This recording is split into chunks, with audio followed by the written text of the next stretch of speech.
Really think about this. I'm ready. Because your entire channel is on the line with this answer. Fear not. It's important. Everything you've been working towards is this answer right here. Okay. Behold another episode of the Gaming Memories Podcast, where I, your host, the Prophet, he who hath been anointed by the gaming gods themselves, even me and my other Father, Kojimi the Son, and Carmack, the Holy Ghost, to create the one true gaming podcast simply by interviewing creative and interesting people about their favorite gaming memories growing up. And today we're going to do just that. I have arguably maybe the most interesting guests I've ever landed on the podcast. I've been chasing these gentlemen for 2+ years. No offense to the previous guests. Everybody's been interesting. I'm just personally very excited about this episode. It went fantastic. The guests of today are, drum roll please, the Bledsoe Said So podcast, which includes Ryan Bledsoe, Nick Fermanides, I don't know how to pronounce your name, Nick, please forgive a brother, and Alex, the producer, who I don't even know Alex's last name, so hey, we're off to a great start. I'm just botching the intro. Anyway, the Bledsoe Said So podcast is a, I guess, spiritual podcast, if you will. Ryan Bledsoe is the son of Chris Bledsoe, and if you are at all semi-aware of the UAP UFO topic, there's a good chance you might know who Chris Bledsoe is. We'll get into it. We'll let them talk about it and give you the Reader's Digest version of their background. But I just wanted to say that I myself have had anomalous experiences. I have seen what is commonly described as an orb. I had a 45-minute plus sighting where I interacted with an orb that was 150 yards away, 100 yards away, 50 yards. I mean, it wasn't that far away, and it seemed to have some sort of communication with me. It felt like a child saying, look at me, look what I can do. What's up? I'm here. Woohoo. I was not the only person present at this. There was many other people. I have since contacted those people in my adult age. This happened to me my senior year of high school. There were no drugs involved. I was stone cold Mormon sober. And later in my life, I decided to unpack that and try to understand what that experience was. And that led me to Chris Bledsoe, who has been an experiencer of orbs for almost 20 years. And not just him, but his entire family. I just want to say that if you are skeptical around experiences that are unexplainable, I just want to tell you from someone who has experienced something unexplainable, the vast majority of us are telling the truth. We experienced what we experienced. I understand if you want to be skeptical in how we interpret our experiences, but I can tell you from personal experience, and I know the Bledsoe Said So podcast and the Bledsoe family could tell this in spades, there is a heavy social cost to telling people that you have experienced something unexplainable. It's not worth it, and most people don't talk about it for very good reason. I don't think the majority of people who have had experiences that are unexplainable are crazy, or they are lying, or they are trying to get attention. I think that they are generally people who are hesitant, and they do come public because it helps other people who have had experiences. It really helped me to realize that other people have seen orbs. It validates, because sometimes you wonder, like, am I crazy? What exactly happened? How do I make sense of this? And no, it was not an aircraft. It was not a spotlight. It was not a planet. It was moving around across the sky, back and forth, up and down, changing shapes, getting bigger, smaller, changing colors, turning into rainbow swirling colors, fading up, changing. There's nothing in the sky that does that is that close and makes no sound than some sort of plasmoid light something. Yeah, I have tried to explain this away for over 20 years. I'm turning 40. This happened when I was like 17. So over 20 years. I had the experience. I'm telling the truth. That is what I experienced. Now, you could say, he's crazy, or he misinterpreted a planet or a satellite or something. But if you sat down and actually talked to me about the behavior of this object or this light, it becomes very apparent very quickly that there is no way it's a satellite. There's no way it's a shooting star. They just do not behave like this. But I can empathize with someone if they say, I believe you're telling the truth. I believe you experienced what you experienced, but maybe I don't interpret it the same way. I think that's a fair assessment. And I think you should come into this podcast with the same attitude. I'm not saying you have to outright believe these people and their interpretation, but I am 100% sure that Ryan Bledsoe, Nick, and his family are being genuine, that they are telling you what they have experienced from their perspective. So take that with whatever grain of salt you think it should be taken with. We do talk a lot about video games. Because of his experiences, Ryan Bledsoe, and by extension, Nick, they have become very interested in ancient religions, mystical traditions, Rosicrucianism, Theosophy, Kabbalah, Gnosticism. And we talk a lot about how mysticism and esotericism converge with video games. I think that if you've watched any anime or played any Japanese video games, you have been exposed to many of these concepts, whether you were aware of them or not. And it's quite interesting how much not only pop culture and music and movies, but video games have drawn from mystical traditions. And all these things are explored sometimes very overtly and directly in video games and sometimes more subtly. We talk all about that. We talk about the games that they've played growing up. We talk about the game that Ryan was playing the first time NASA showed up his house to talk to his dad, which was, I won't tell you. You're going to have to listen to the podcast to find out. I'll put a link to the Bledsoe Said So podcast in the description below, whether you're on YouTube or whatever pod platform you listen to. Please go check them out. It's one of my favorite podcasts. I listen to them all the time. Otherwise, remember to share the good news of the gaming gospel, and ye shall be blessed. I say these things in the name of me, and of the Father, Coach, the Son, and Carmack, the Holy Ghost. Amen, and enjoy the show.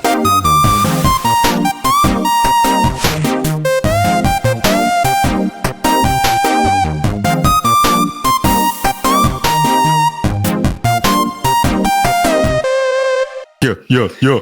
I've been thinking about this all day. I'm pumped. Welcome, I guess, to the double swap cast. Part Gaming Memories, part Bledsoe Said So. Gaming Memories fans will have already heard a little bit of an intro, but I just want to get right into it. The prophets, the gods have commanded me to interview creative and interesting people about their favorite gaming memories growing up. We have Ryan and Nick and their producer Alex, who I think is part of the show as well. You should cut to him on camera. He's controlling it, dude, and he's too shy. Yeah. They're one of my favorite podcasts, and I've listened to probably like legitimately like 75-80% of the episodes. A lot. I've listened to a lot. I catch up with them. They're great driving. Anytime I drive to my in-laws, it's sort of a tradition. It's Bledsoe Said So on the way there and the way back. Catch up. Hell yeah. But I want you guys to explain what makes you the podcast and each of you and your story creative and interesting.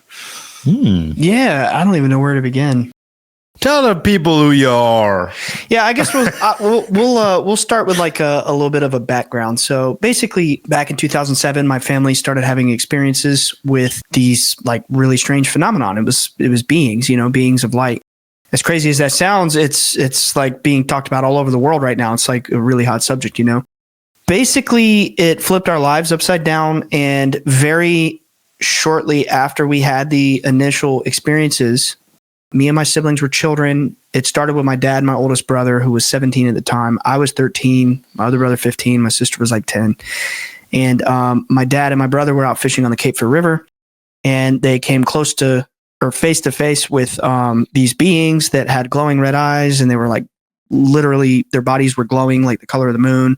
They saw all kind of UFO phenomenon that looked like these massive egg-shaped, or my dad would say like it looked like an egg shape or a teardrop shape or a football. Like he always had these, like he couldn't put his finger on it, but it was oblong, like kind of ovular. And it had these, like, you could say like tentacles of light just like flowing all around. It was really weird. It was really kind of eldritch looking, came really close to them. And it was just like a bone chilling night. And I'm really paraphrasing the original event because I'm getting to like the podcast and where we are today, right? Long story short, after, I would say about 10 months after that night that changed our lives, we would be, as a family, sitting down together watching TV, because this was a day that was really pre-social media. Facebook had only been out for a few years.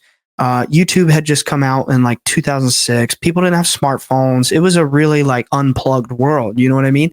And we're like, where do we learn about this? How do we find information? So we would watch UFO shows on TV as a family. Me and my other siblings had already been seeing orb phenomenon and things in the sky, and we knew it was real. So we're like, we got to learn. And anyway, long story short, one night we were watching this show, UFO Files, and there was a little blurb at the bottom of the screen at the end of the episode that said, if you've had a sighting, go to MUFON.com. Dad reports a sighting at MUFON.com, and we had no clue that it was like a CIA front where they were gathering data on civilians who were having paranormal experiences. So cut to just like 6-7 months later, they're at our property. The Discovery Channel is filming a documentary. It was like a front operation with CIA and DIA operatives sent in to like make our story look really bad, smear us, and move on. And what they never anticipated is that we would keep having experiences and that the intensity would ramp up and that it would not go away. Here we are today. It's like the most researched, vetted, attempted to debunk anything you can think of that the government would do. They've tried.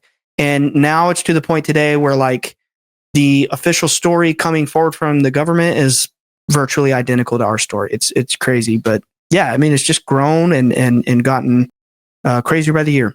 I wonder. I don't want to turn this into like just the story, because we could go for hours and hours and hours. But I'm also trying to wondering how much context maybe people would be interested in. I've been listening to your podcast for a long time. I found your dad initially on his 4-part series interview with Richard Dolan.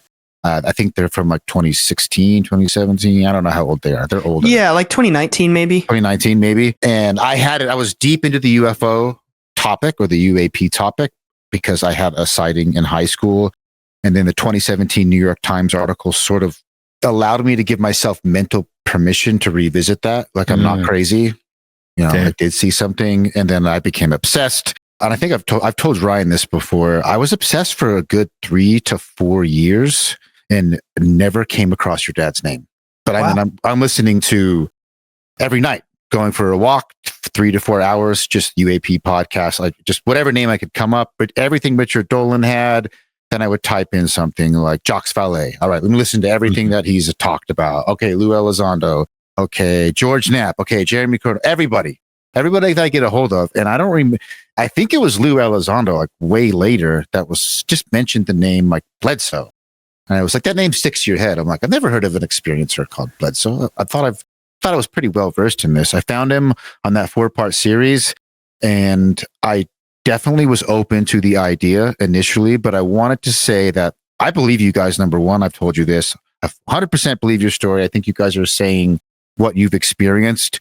And I think if someone honestly listens to the scope of all the different content they could, over time, you'll realize that these people are being genuine. They're talking about the experiences they've had, and you'll see it not in the details like, oh, and it's cool that the DIA or the DOD and all of these people have come and there's receipts for that. What really put me over the edge is hearing you and your siblings talk about it on the podcast. Ah, cool. Interesting. Because like, I have siblings, I have family, I have friends. And when you hear like you and Chris chumming it up and talking about like why he didn't talk about it for so long. I mean, there was like something he said on the episode. For those who need context, the brother that experienced this with his dad didn't really talk about it for a long time. Mm-hmm. And then I think the first time he talked about it was on your podcast, right? For the most part, yeah. Yeah. And he said something about like the being scaring him. He's like, yeah, that's why I stay strapped, yo.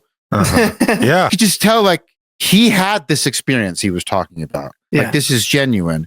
And the one that really, really solidified it for me was hearing your little sister, who was like 9 or 10 at the time. And I have an 8 and a 9-year-old daughter, and hearing her, it wasn't about the orbs and all that stuff. What stuck out to her as a 10-year-old girl or 9-year-old girl was one day my dad was different. Yeah. I had my dad before, and we had this relationship, and I'd play the piano.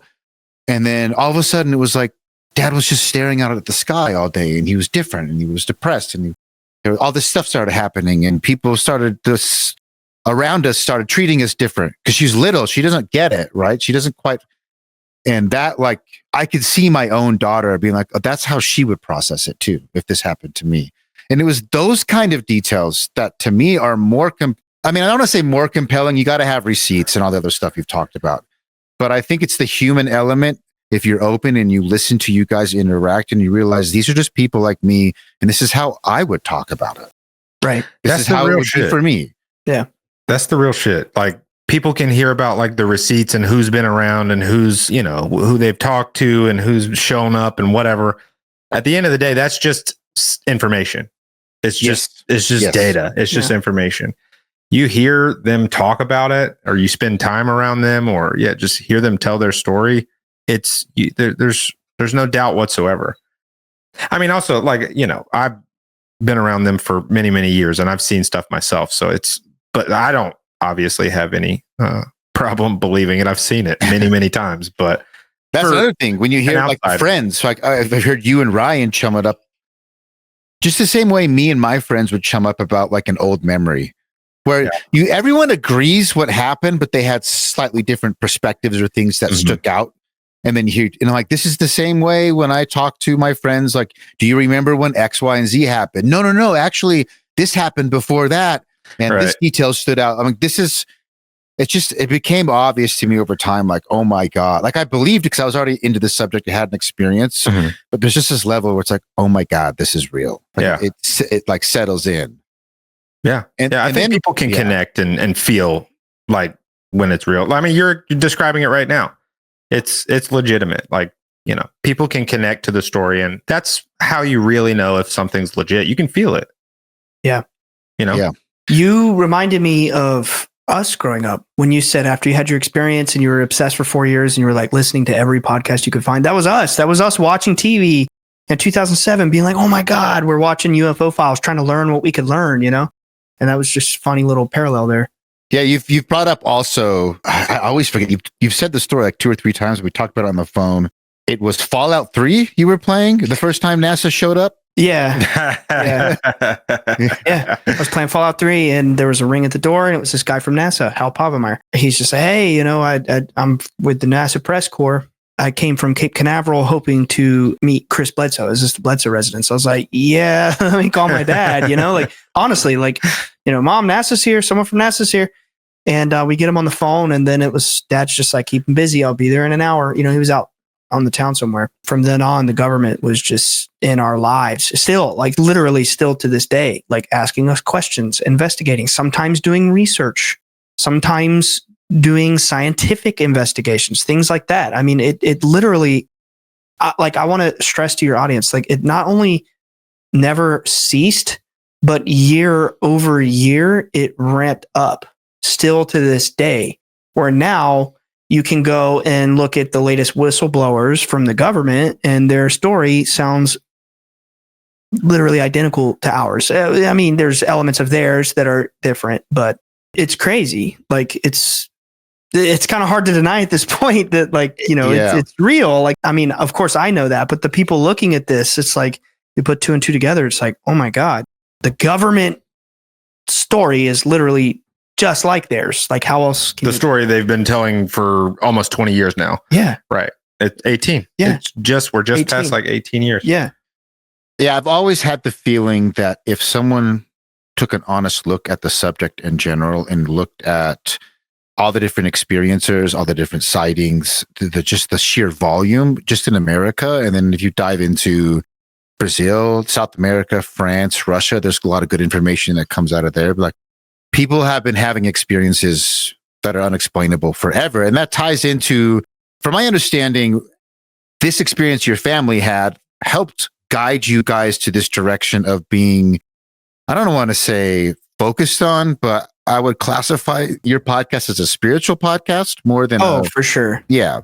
Yeah. So it's like esoteric stuff. I remember like getting really interested in the Rosicrucian stuff when you did a couple episodes on that. And then you did an episode on theosophy. And I started reading about theosophy and then like looking at books and like Keys of Solomon, like demons and angels. And it's just cool. It's all really, really cool. It's like Lord of the Rings, but maybe real. It's true. You don't say. Lord of the Rings. We're talking about that a lot lately. It's true, dude. It's dope as shit. We're definitely not a UFO show. No. Yes. Even though our logo's a UFO, I'm wearing a UFO. We talk about UFOs. We are not a UFO show. We are people that genuinely have had thousands and thousands and thousands of UFO experiences. And we're like, all right, let's break this down. Where does this come from? How can we explain this from a different lens? And we're exploring all of these topics in the periphery of the reality of UFO experiences.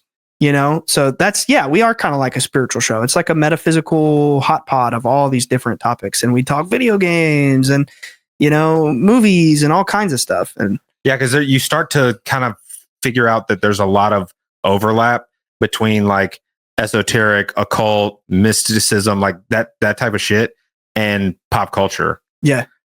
And 100%. oh my, it's everywhere. It's everything in pop culture. Everything. TV, movies, video games, like fiction, like everything. It's everything is steeped in it. And then like, you know, towards the beginning of us doing the show, we were doing a lot of that. Mm-hmm. That was like 90% of the show. At first, yeah. At first, it was mostly like relating the occult mysticism stuff to pop culture. And we started to be like, oh my God, it's endless. It never ends. We started kind of exploring like, why? What's happening? Like, why is everything occult? Why is everything symbolic? Is it intentional?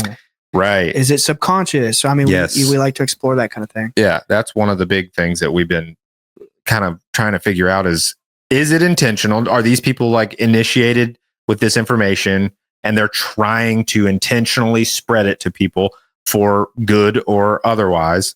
Or are they receiving these like subconscious downloads of this information and it's just leaking into their art?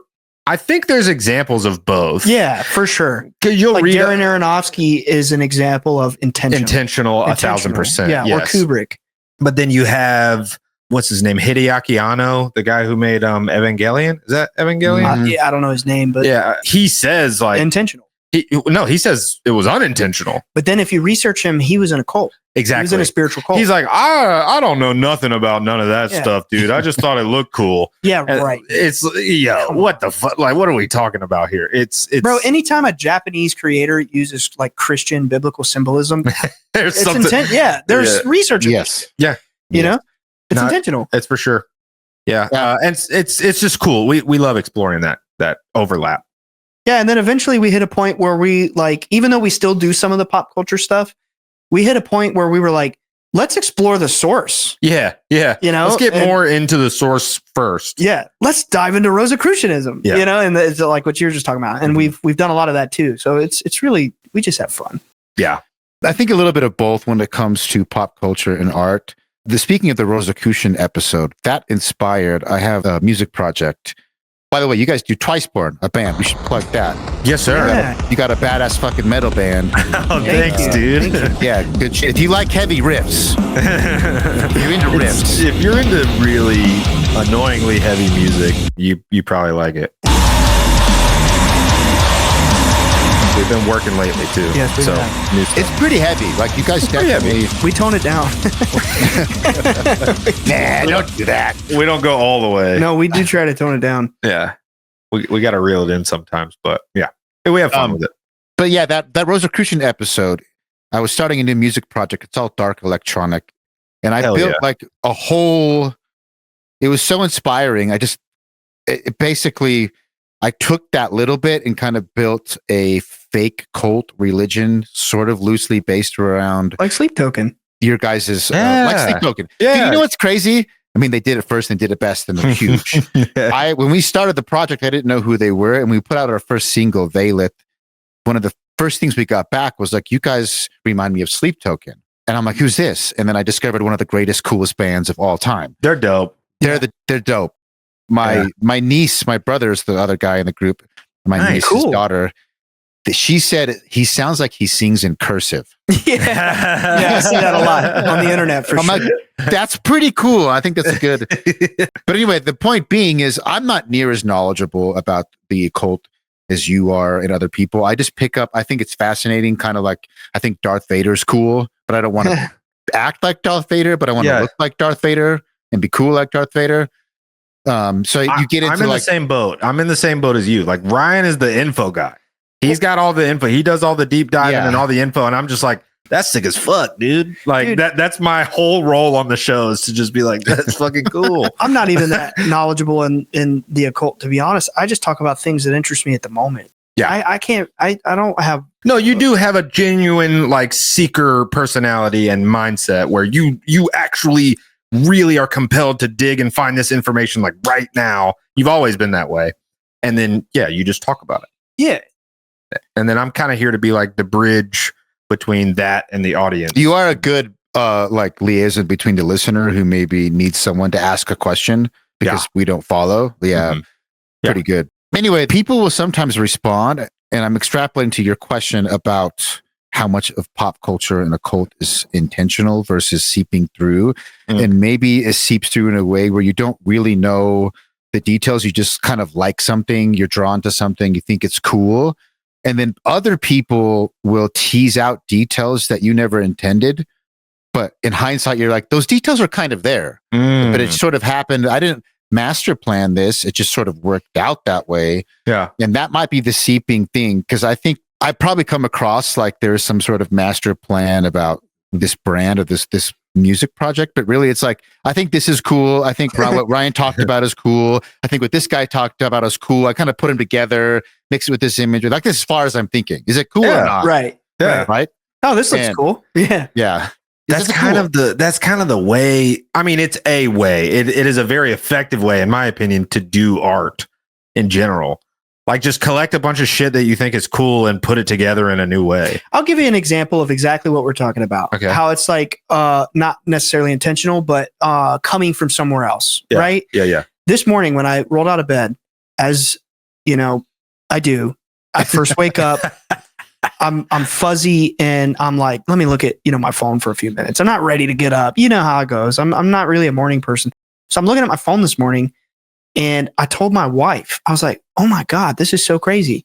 There was another video game just announced that is like a AAA title where you fight King Arthur and the Knights of that shit looks sick. What was it called? Bro, there's two of them. There's two? There's two games in the last week or two that were just announced. That's state of play? I'm not sure. There's that Chinese one. I know it was just announced at the State of Play. Yes, there was a Chinese one. That's the one I just saw. And then there was another one I saw last week that's exactly like Hades, but it's a 4-player co-op. And instead of it being the Greek gods, it's Arthur and the Round Table. You know, Hades, the roguelike? I've been playing it lately. So there's going to be a King Arthur one that's 4-player co-op where you are fighting literally the Knights of the Round Table. Yeah. And that's not the one that's in third person, is it? No. Then I saw the other one. The one I saw this morning. I saw that. Or yesterday morning was the third person. And I got out of bed and I was like, Jenny, this is what I'm talking about. Tell me how this is a subject that you rarely, if ever, see in games. And now in the last week, there's like 2 games that are about King Arthur and the Holy Grail and the Knights of the Round Table. There's some force somewhere that's like, all right, turn the dial on this archetype. You always see it. You know what I'm saying? Yes, it's true.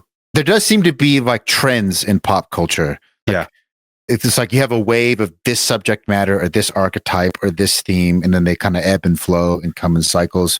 I think you guys have been on this dude's show. He's from Salt Lake, the Isaac Weishaupt. Oh, yeah, dude. Oh, he's the best. Yeah, he's a Salt Lake dude. He's been following this occult He's amazing. Thing he's how I learned about this. He's the best. Yeah. He's my big inspiration, one of them.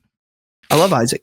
Yeah, that's a good podcast if people are interested in that. He just did one on whatever the most recent award ceremony was. I can't remember. He just did one on the Super Bowl. And on the Super Grammys, Bowl too. maybe? Yeah. And he did one on the Grammys too. Yeah. Mm-hmm. I love dope. his stuff. He's awesome. Yeah. Now, if I was gonna recommend an episode for the podcast, first one to check out, which one should they check out? What would you recommend? Our show? Yeah. Ooh, that's tough. That is tough. I don't know. What do you think? Maybe the recent one with Dad, because I feel like, and the reason I say that, honestly, is because it's relevant to what's going on in the world. Yeah. What number? Oh, yes. 183. Yes. 183. I would recommend that one because in that episode, not only do we talk about our experiences and how it relates to what's going on in the world, but we also give a really big, broad overview of the phenomenon, meaning the UFO phenomenon, how it has morphed throughout history, and how our experiences as a family have ramped up over time to where at the end of that episode, Nick literally even said, wow, this conversation felt like when I was a kid at your house again. And we would just talk about this stuff all night. It literally did. Like for a second, I was having like deja vu. I think that episode with the recent one with my dad is probably like the most candid conversation that he's ever given publicly. Not that our show is only about my dad or only about talking about him. He's only been on the show 3 times, but I think if I had to give it first, it would be that one because it would be like a really quick crash course on like who we are, what we're about, what's happening right now, and what's been happening. We even go back to the 1800s and how like the phenomenon appeared as blimps and airships and how it's morphed over time. And now everybody's talking about orbs, which started with us. I was thinking about the blimps and the airships thing. Speaking of pop culture and Japanese people polling, inspiration from, I guess you would call phenomena or esoteric, whatever. The concept of the airship with like the blimp and the propellers, I don't know the history of that, but I do know, like you said, that when people experienced phenomena they couldn't understand, that's what they would describe it as. They wouldn't describe it as planes or UFOs or saucers. It was ships. It was ships with blimps and propellers. Yeah. And then if you like play all these like Final Fantasy games, what do all the airships look like? They're literally all blimps. By the way, all blimps with propellers. Yes. By the way, you'd be proud of me, Cade. I'm playing Final Fantasy VII for the first time right now. You know what's crazy? OG or remake? OG. Bro, Ooh. this is synchronistic to me right now because this morning, I think the King Arthur thing that I was just telling you about was yesterday morning. You know, I'm really hazy in the morning, but I would tell you for a fact, this morning I saw a reel. I've never played Final Fantasy VII. I've never beaten a Final Fantasy game. The only ones I've ever played are 10 and 15. And I never beat them, you know? But, okay, so I don't know much about 7 other than Cloud and Sephiroth. And this morning I saw a reel, and I guess Sephiroth is like putting Cloud under mind control. You know what I'm talking about? And there's this girl on his team, and she like flashes him and it breaks him out. I was like, is this real? Is this real? Bro, the flashing part not, but there's mods. It's not real? No, not. Oh, well, I saw. Was it the girl with the bow in her hair? Yeah, and it didn't show it. No. Okay, well, I saw that reel. I was like, wow, I didn't know this game was like That's this. not exactly how that moment happened in the game. Wow, I totally. They're making a joke. They're clowning the game. Well, what actually happened then? That's a big spoiler. That's like one of the biggest spoilers of all games. Probably like the biggest. Well, of all video games, look, I'm never going to play it. If you don't want to spoil for your audience, I understand. Spoiler alert! You can spoil. No, she gets fucking stabbed, dude. She gets ice. She gets skewered by Sephiroth. Wow. Yeah, I like the other version. And his fucking 20-foot long sword. He drops down from the sky in one of the most epic shots. I mean, if you played that game when you were 13 or whatever when it came out, that would have been like I Am Your Father kind of. Oh, it's that. Yeah, it's like that level. And dude, and hey. Very, very mystical, very esoteric, a lot of occult stuff in Final Fantasy in general, much, but really packed into Final Fantasy VII big time. Yeah.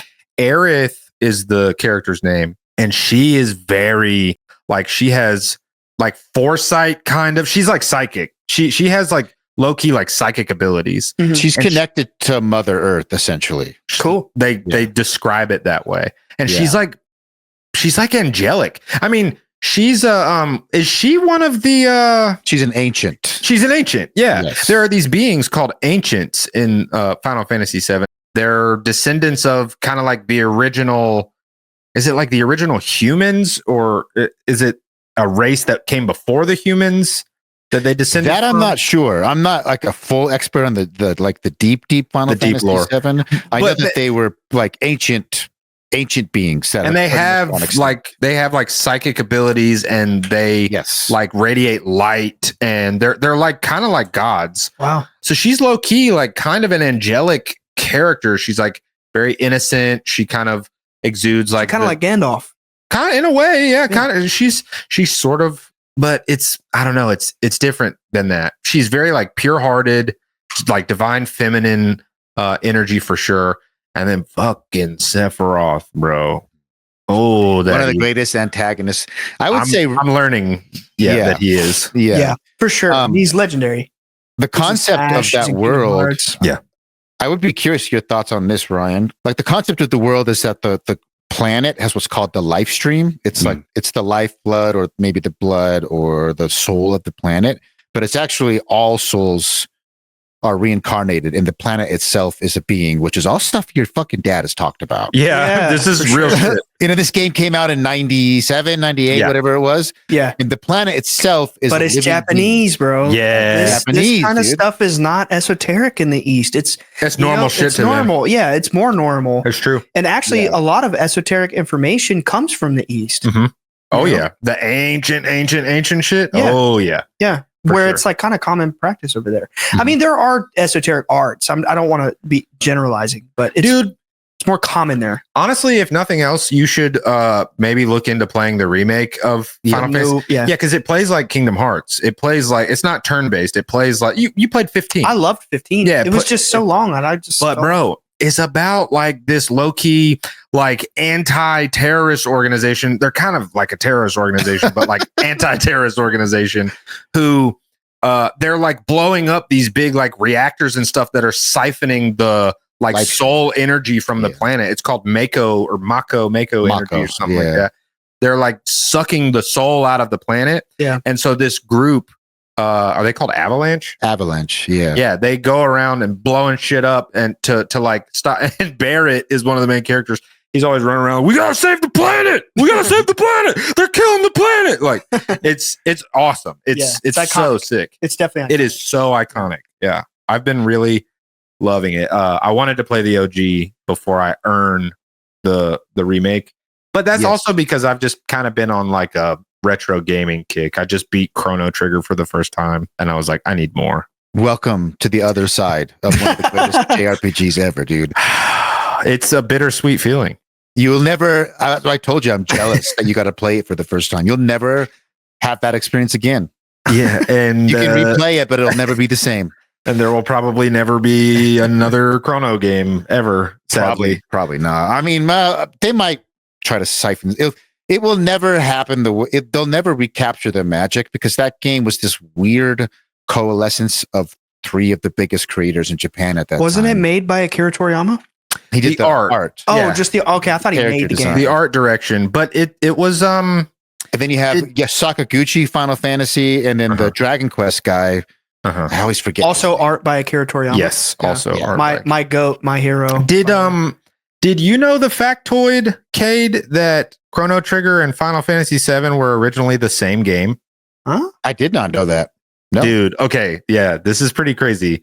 I have my boss is like, he's got to be one of the biggest Final Fantasy fans of all time. He's one of these people who his mind is like a steel trap and he knows all the information about this. And like, you can go and look it up and it's all legit. They started as one game, Chrono Trigger. And that's why like there's a lot of similarities. If you kind of think about it, like there's a lot of similarities between the two, but they kind of branched off into, okay, they had these time travel elements. And then they also had this, like the whole Mako and the like energy of the planet thing. And it was all one thing. And then they were like, all right, well, let's maybe split this into two different teams. So we'll do a time travel game and then we'll do like a spiritual anti-terrorist game. That's cool. And so, yeah, but they were originally the same game. You know, I love games that have like a time mechanic, like Majora's Mask. Oh, and dude, the new game that was just announced, the vampire one that we were talking about a few weeks ago, that's like from the ex-devs of CD Projekt Red. Oh, yeah. I forget. Oh, yes. And you have 30 days. I think it's called Dawn Walker. Yes.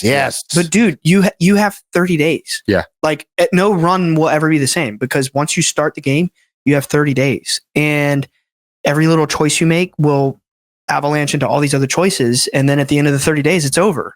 You know, and I love stuff like that. It's so cool. Very cool. Yeah. You brought up Majora's Mask. I can't think of another game. I mean, I know there's more games that have that set timeline.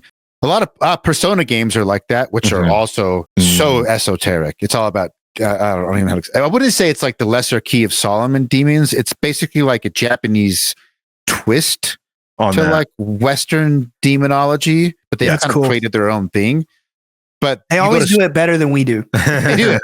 It's always cooler. They do. Yeah. It's always cooler. It's true. It's way cooler. Yeah. It is always cooler. You like go to school and you have like basically the game, most of them take place over like one school year.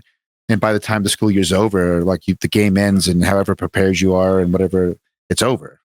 Mm-hmm. Yeah, it's a cool mechanic. Now, you said you're 31. How old are you, Nick? 30. I'll be 31 in June. Babies. Okay, so you were like 95. I was 93. Yo, you look like you're 30. I'm trying. It's all that gaming. It's the gaming. It's the gaming. It's the gaming. It's also I have a CRT filter on my OBS. it hides the blemishes. It's old school CRT. I've been playing. I played Chrono Trigger with a CRT filter, and I've been playing Final Fantasy with one as well. Yeah, that's the way to do it if you're going to play a retro one. I learned from you. Did you get that Retro Crisis filter? I did. Yes, dude. He's the best. Shout out to Retro Crisis. I am a huge fan of your content, dude. He really is. I really am. He really has watched your show like even before you reached out. Yeah. Oh, sweet. Well, I'm glad I had an in because it's like, I should tell the audience I've been chasing these guys for almost 2 years. And I've been watching your content for probably that long. Yeah. It worked out because your family's story, because people are going to check it out. And it's like at a different place of legitimacy now than it was 2 years ago. Like Even so in the much- last 30 days. Yeah. I mean, it's crazy, dude. It's like hard to wrap your mind around, at least for me, being obsessed with the topic since 2017. And then now I never thought we'd be where we're at. I thought Yeah. it was just going to be like my whole life. It's kind of this fringe thing and we get little pieces here and there. And I think what's going to happen next in the topic, this is my sort of bird's eye view. The first things we had to accept was that the phenomena is real. It's not just swamp gas and lens flares and bokeh, right? We got past that. I think pretty much everybody accepts, okay, there's shit in the sky, there's shit in the ocean. The next step is for people to accept that at least some of it's not us. It's not conventional. And once that happens, I think once like we get critical threshold of people who realize that, okay, not only is there shit in the sky, but it's not just Russian and Chinese spy shit. Like that's what people say. It's just technology. It's us. They don't want to be open to like, maybe there's something more, admit that there's something more. But the moment it dawns on you that no, there's stuff out there that's not us, that's not conventional, you're going to have to start, where are you going to go next? You're going to start listening to experiencers. Oh, Because yeah. that's the next place to go. And I think people like your dad, I think the profile, I think he's on the cusp, and him and other prominent experiencers, because once people accept like, oh my God, it's not us, where are they going to go get, oh, well, I got to listen to the people who have like had fucking contact. Yeah. Like that's how I'm going to learn more.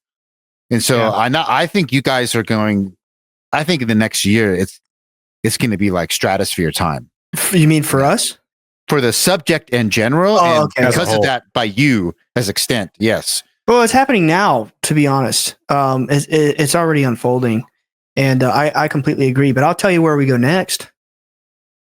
The reality that people have to learn to accept is not just that this is real and that it's not us and that it's something else out there, but here's the genuine, true reality of what this phenomenon is. And the way that people need to learn to understand it is that it is a type of phenomenon that whether you know that it exists or not, it is aware of you and your thoughts. It is spiritual.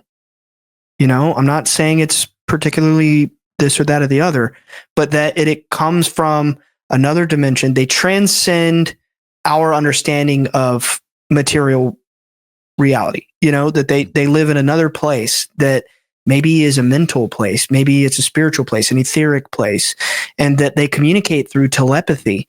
To read the thought of, you know, individuals on the planet who don't even know that telepathy is real, which by the way, that door's been cracked open with the telepathy tapes. If you haven't heard that yet. That's I'm on episode 4 now. It's insane. It's crazy. It's insane. It's so like- crazy.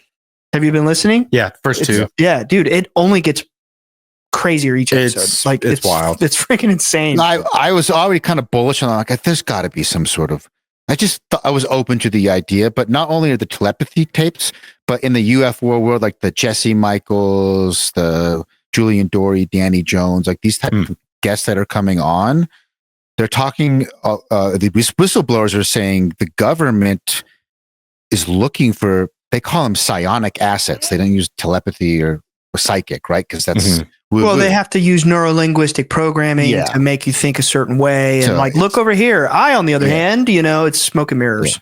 But they, you know, this term psionic assets has now been coming out, and that it's real, and the government has been recruiting people forever. So I think it's all coalescing, and I think people are realizing, just as you said, oh my God, material reality is only a piece of the puzzle. These beings fully transcend material Yes. reality, and they do read thoughts, and they're aware of your thoughts and your intentions. And that's what people need to learn to accept if they want to understand this phenomenon.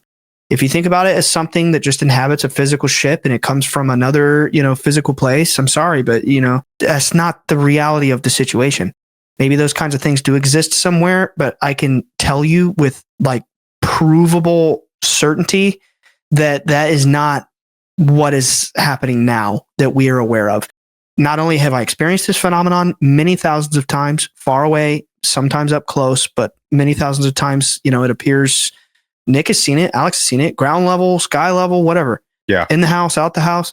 Not only have I seen the dimensionality of this phenomenon so many times, but also I have been point blank told by literal like high level operatives of the CIA, like as high as it gets, like 2 or 3 in command of the whole freaking agency kind of people, tell me like it's dimensional, 95% of the stuff out there is fake, and keep telling your story. Like, we've been studying you the whole time. Like every intelligence agency in the world is studying your family. We know you're telling the truth. We want to know why the beings interacted. That kind of conversation has been happening for nearly 2 decades now. Not only that, but now the conversation, even yesterday, there was some congressman or some, I don't remember her name, like Luna or something, comes out and has this big press release. She's like, it's dimensional. It's dimensional. They're all saying now it's dimensional. It's dimensional. It's going in the way that we have been shouting publicly for like 12 years. Hey, this is where it's headed. They transcend material reality. It's spiritual. And I think if people are, there's maybe some baggage depending on your upbringing to the word spiritual. For sure. I would, that's why I use the word, it's non-conventional. It's kind of like a neutral word. Like, hey, just accept that there's more to what you think reality is and you've been taught. I think if you just crack that open and just accept, like, okay. And the reason I think that is I grew up, I know, Ryan, you said you want to talk about this a little bit. Well, only what you're willing to. Yeah. I grew up Mormon, and you're like in this bubble, basically. I grew up in Utah. Long story short, I didn't know anyone who wasn't Mormon until I went and did the whole mission thing and wore the name tag and all that shit. But once the door opens and you think like, oh shit, maybe I'm in a cult, or maybe this isn't what it claims it.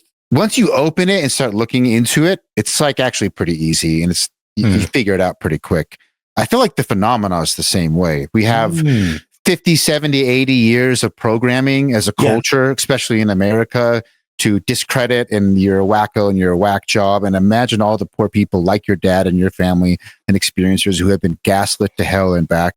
And the truth is, most experiences are unreported because there is no benefit to talking about your experience for most people. You just get shunned, and there's such a high social cost. There's so many cases already, and I bet that's like 10% of the experiences. Every day, a human being on planet Earth is having some sort of mystical, unexplainable experience. Absolutely. Every day.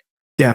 It's happening non-stop lately. Yes. Yeah. And to be clear, like, we're not the only people that have, paranormal type of experiences. My honest take here, this is just me being candid. My honest take is that these beings knew, for whatever reason, like, these are good people to really shake them up and like give them a story to tell, because they're resilient people and they won't back down, and they'll go all the way until the job is done. I think that the reality is there are not a lot of people out there who are as tight knit as my siblings and I and our family. Like, it nearly broke apart many, many, many times over this. But for some reason, it never fully did. And we always bounced back. And every year, the experiences have ramped up in intensity. And I think it's like, whatever reason this played out for us was in a way so that we would just kind of have data, proof, evidence, all this corroboration and all this stuff, so that we could just kind of help people see the bigger picture. Yeah, I think that family dynamic is back to what I was saying at the beginning. So I didn't bring that up, but not only is hearing you and your siblings talk, but hearing each of your dad, you, Chris, Emily, even Nick, talk about different challenges. You guys have the 5 dark years you've talked about. You guys have always been very, what's the word? Gracious or refined about implying that, yes, family relationships. I think it's pretty heavily implied that your mom and dad had some pretty like strong resistance over the experience.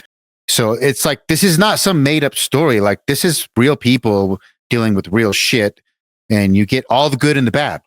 And I think the more time you either read the book or watch podcasts or listen to your podcast, I think it becomes apparent that now that your story is genuine. And then if you accept that, okay, this one person's story is genuine, well, then maybe someone else has also had an experience. Right. And then all of a sudden you just start realizing, like, yeah, like you said, oh my God, there is more to reality, and it's happening all the time. Yeah. All the time. Well, since time began, there's scrolls and manuscripts from all over the world of like seeing beings and things like that. Like, this isn't new. That's when you start to put together the pieces that it is a spiritual thing. And it transcends like religion and that, that stuff is because you find things in every ancient religion or mystery tradition, even before there were religions. There's overlap. There's aspects of this phenomenon in every single one of those ancient mystery traditions. And you're like, wait a minute, what is going on? I mean, all of them that you can think of. An easy example is Buddhism. They describe the Buddhas, the like ascended beings. Yeah, and the devas. The devas as well. Yeah, they're like these little angelic light beings that fly around in the sky. It's like, what does that sound like? Fairies. Yeah, fairies is another one. Yeah. Yeah, there's tons of them. And that points you to that, oh shit, that we're talking about the same shit. I think the problem that people have is like the attachment to a certain religion, which is cultural. For sure. And I think that people can't grasp, I mean, generally, like people have a hard time grasping that this is a phenomenon that is very symbolic, because things that are spiritual are symbolic more so than they are literal. And that'll make sense to people who really know what I'm talking about. But this is a thing that transcends language even. And, you know, where someone says God, and then someone says Brahma, and then someone says Allah, and then someone says Yahweh, all these people are offended at each other. No, that's not right. Mm-hmm. Well, I mean, if you think about it, it's just different people from around the world trying to explain the divine in the terminology and cultural lens that they have. But what if it really did? What if it wasn't God only showed up to the Israelites and they're the chosen people?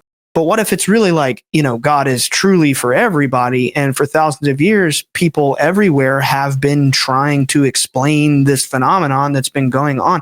Maybe the Israelites and all the stories in the Bible were very real, some of these stories, and they had a great story. And over time, it's just been so conflated to be like, now we're killing each other, and millions and millions and millions of people have been killed over imaginations of God that come from different cultural understandings. You know what I'm saying? But maybe it transcends all. I'm not saying like the Bible's fake or this is fake. I'm not saying that at all. I'm saying the opposite, that maybe there's truth to all of it, or at least some of it.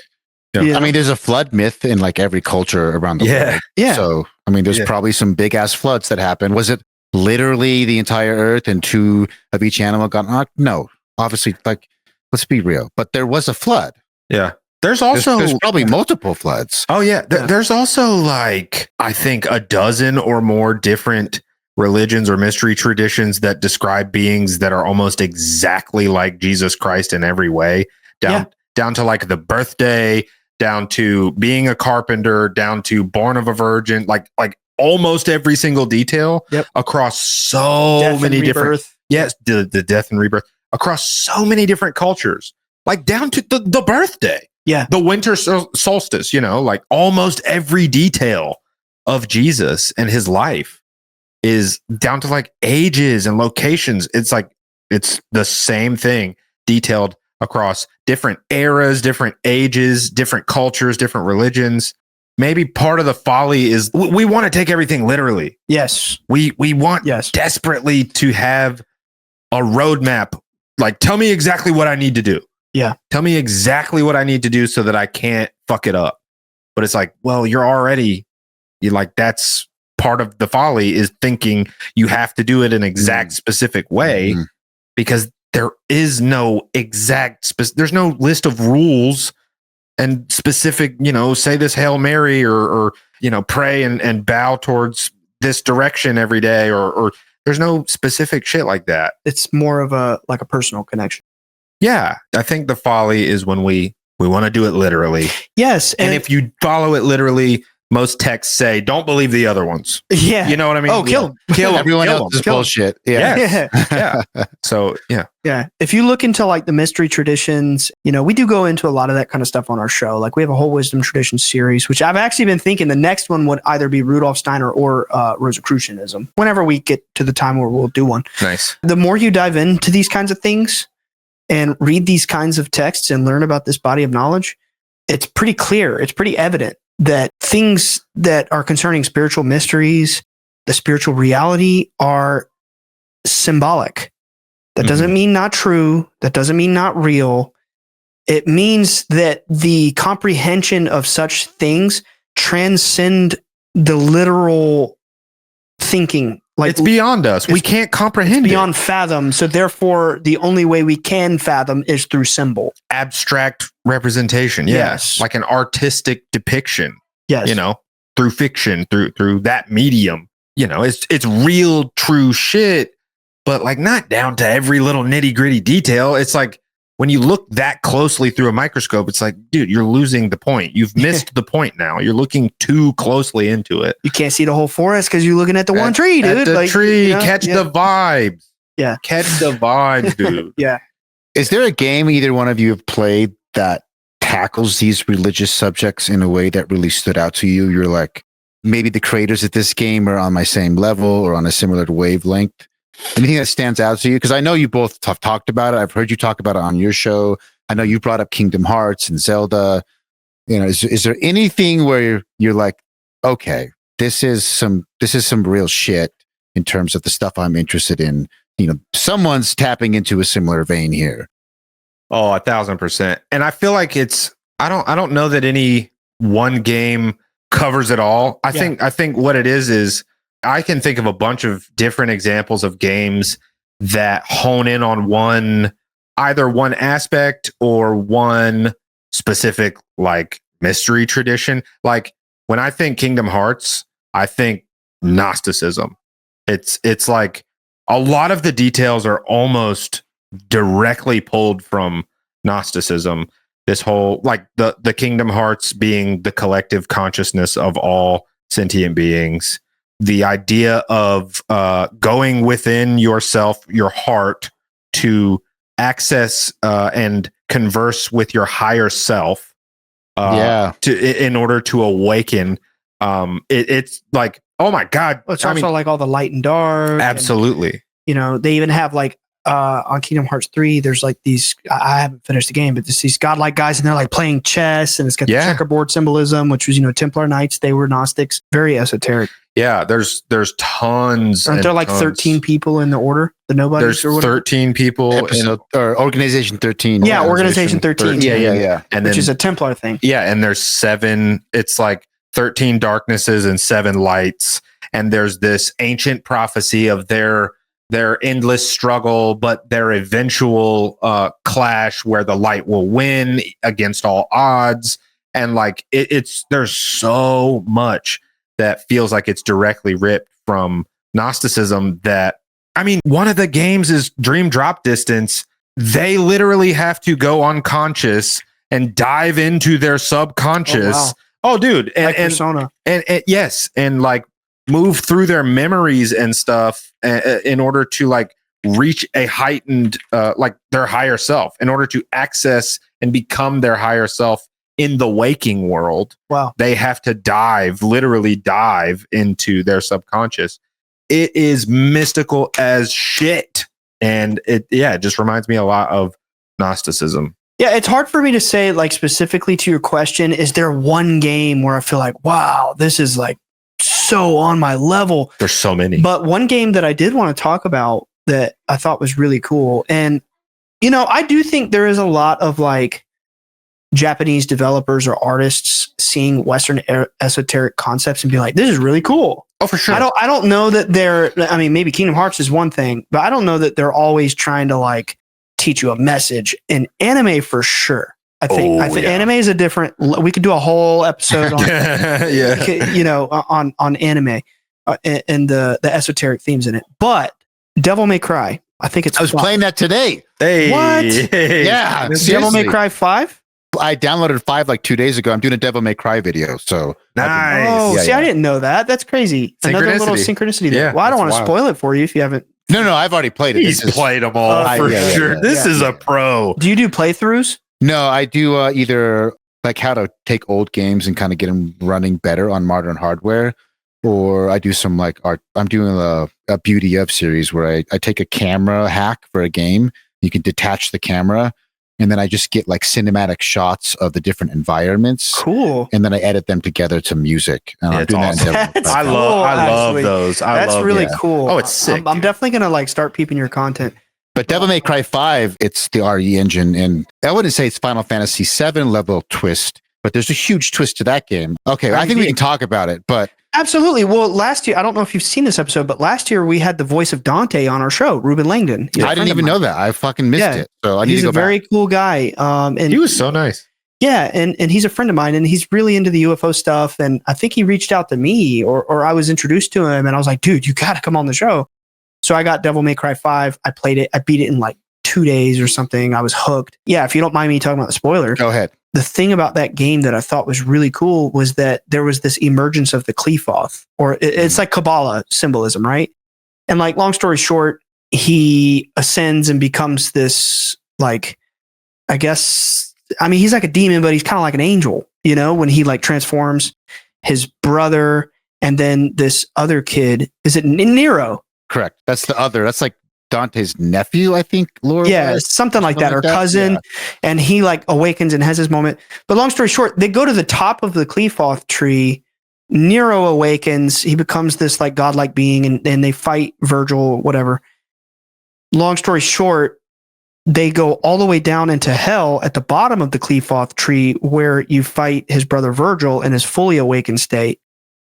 And then it's like, actually, they got to the top when they went all the way down to the bottom and then all the way back up, which is like Dante's Inferno or the Divine Comedy, or As Above, So Below. So like, long story short, I thought that was really cool, like an artistic choice where the whole game you're trying to climb the tree, and then you climb the tree and we're like, oh, actually, I have to go all the way down to the bottom of hell to really be at the top of the tree. Yes. And therefore, you know, you've escaped hell, and then you go back to the top. So it's like, that's really paraphrasing it because it's been over a year since I played it, but the symbolism was very Kabbalah. Like the Tree of Life. Yeah, it's literally The Kabbalah Tree of Life. Yeah, but it's Qliphoth, which is like, it's like an emergence of evil energy in Kabbalah, you know? And I thought that was really cool how literally at the end of the game, you get all the way to the top, and it's like, actually, you're at the bottom. Yeah. You know, and you spend 10 hours fighting up the tree, and then you go all the way to the bottom, final boss, and then it's like, whoa, it was literally like Dante's Inferno, where they go all the way to the depths of hell. I think the metaphor here, or the esoteric wisdom, is that like, in order to awaken or to, you know, become enlightened, you have to go through the depths of hell and make it on the other side. But in other terms, it's like you have to dive into your subconscious. You have to face your trauma, your inner demons. You have to transmute them to not be traumas or demons anymore, but to be strengths, gifts, whatever. Like you have to purge the traumatic association that you have with these things, transmit them from darkness to light. It's like going to the depths of hell, and then you go all the way through, and then you come out on the other side, and it's like, actually, I'm in heaven. Side point, symbolic on the Kabbalah Tree of Life. Do you know what all the little nodes on the tree are called? They're called Sephiroth. I jumped the gun there, but each one. Yes, I did not really. Is that no? Yeah, I never looked where that name came. Look, he's googling it. Sephiroth. He's googling it. Hey, you want to know another mind-blowing one that I found out like a few weeks ago? You know the anime Full Metal Alchemist? Oh yeah. Have you seen that, Cade? Do you watch anime at all? Sorry, I can't. I'm like a terrible multitasker. So Oh no, you're good. You're Sephiroth. It's Sephiroth are described as the channel's divine creative life forces. Yeah, it's true, dude. Yeah, isn't that crazy? It's like the different dimensions of reality or whatever. The Sephiroth. We talked about. I guess it's part of it. It's a part of I can never say this. Evangelion as well. Yeah, it's also it's also a part of Evangelion. Yeah, exactly. Kabbalah type stuff comes up a lot in pop culture. I find. Oh yeah, it's very cool. Yeah, but in Full Metal Alchemist, love that show. So you know how like the main guy in the end, it's Hohenheim. That's his dad, right? Yeah, that's Edward and Alphonse's dad. Yeah, Hohenheim. In real ancient, I guess it's like Renaissance era or whenever the Middle Ages, right? Like 1400s, the medieval ages. Hohenheim was the birth name of Paracelsus, the renowned alchemist. And I thought that was pretty crazy. I was like, that's a cool detail. And when Ed and Alphonse do the ritual to summon their mother's spirit back into her body, this door appears in front of him. Oh yeah. And it's the Tree of Life. And it says Sephiroth. And it's, you know, it's like Kabbalah. And then they cross through the door and they're speaking to this being that you presume is God. And they're like, who are you? It's like, I'm everything. I'm God. I'm you. You know? And I just thought that was so like, oh my God. You know? Also, the artistic depiction of that. They go through the door. It's like just like a white room, and the being is just like a mouth. Yeah. Translucent. It's like an outline. And something about that made me feel almost like familiar. Like they nailed this. Like I'm not saying that's what God looks like, but the representation, like the artistic choice something about that is right. Like it was really compelling. Yeah. To me. I mean, you could have gone like some big crazy, like Final Fantasy does with all you kill God, right? And it's got 20 wings and it's, it's like a Ezekiel wheel or something, but they went the opposite route. They went this pure minimalistic. It gives me this feeling that the only other time I can think of in media I felt it stronger. Have you ever seen a movie called Annihilation? Oh, yeah. You know, at the end when she meets the being, but it's just like a geometric morphing blob of her. Yes. Well, before it turns into her, before it takes the blood, it's just like floating, and the sound design is just like weird. It's amazing, dude. It's hypnotic. It's hypnotic. Exactly. It gave me that same feeling. Like all the scenes in Full Metal when he's talking to God or whoever is, I think the name in between the two doors in that void space, I would feel like I was hypnotized. Like there's just something about that concept and the depiction of it. I think they nailed. Yeah. I've only seen Brotherhood, the that's the one. That's the real one. That's the one. Okay. Based directly off the manga. Yeah. Yeah. The first one basically like came out before the manga was finished, and then the anime ended up like catching up with the manga before it finished, and they kind of just like made up an ending. I didn't know that. So Brotherhood is the one that you watch. That's the right one. Yeah, it's like the modern remaster where they actually like do a one-shot follow through of the original manga. So it's the accurate story. The source material. Yeah. Yeah. Other really, really good esoteric anime that are also new, so they're hot right now. Solo Leveling and Jujutsu Kaisen. If you haven't seen those yet. Don. That too. Don that didn't even cross my mind. That's extremely esoteric. But yeah.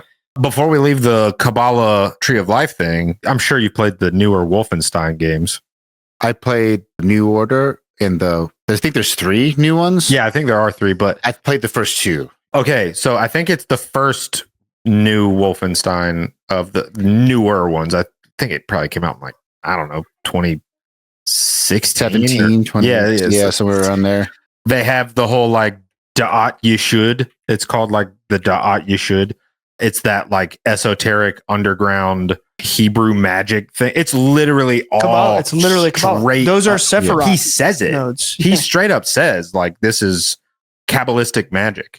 He straight up says it. Like it's not. There's no sugar coating or anything. It's like the movie Heretic where he comes and just straight right up out and say it. And you're like, whoa, man! Just talk about a game that like really impacted me.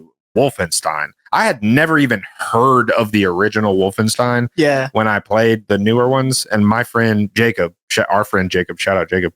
He's the man. He was like, dude, you got to play this. This shit is insane. And I'm playing and I'm like, oh, sick. I get to kill Nazis. That's awesome. and then all of a sudden out of nowhere, it's like kabbalistic magic and like mechs and like all this crazy, like this esoteric occult organization. Like it is such an awesome, unique game. I love that game. I'm not going to lie, dude. This is way different, but there's a game that I've been seeing clips of lately that I really want to play. And I think it's called like Exorcism Simulator. What? Or something. What? It's like it's kind of like Phasmophobia. It's like a 4-player. It's like a 4-player horror co-op game. Exorcism. Yeah, Simulator. I don't know if that's really what it's called. I think it's. No, there is a game called Exorcism. I'm watching it right now. It might be called Depossess. Oh, it's called Unpossessed Exorcism Unpossessed. Simulator. Yeah. Unpossessed Exorcism Simulator.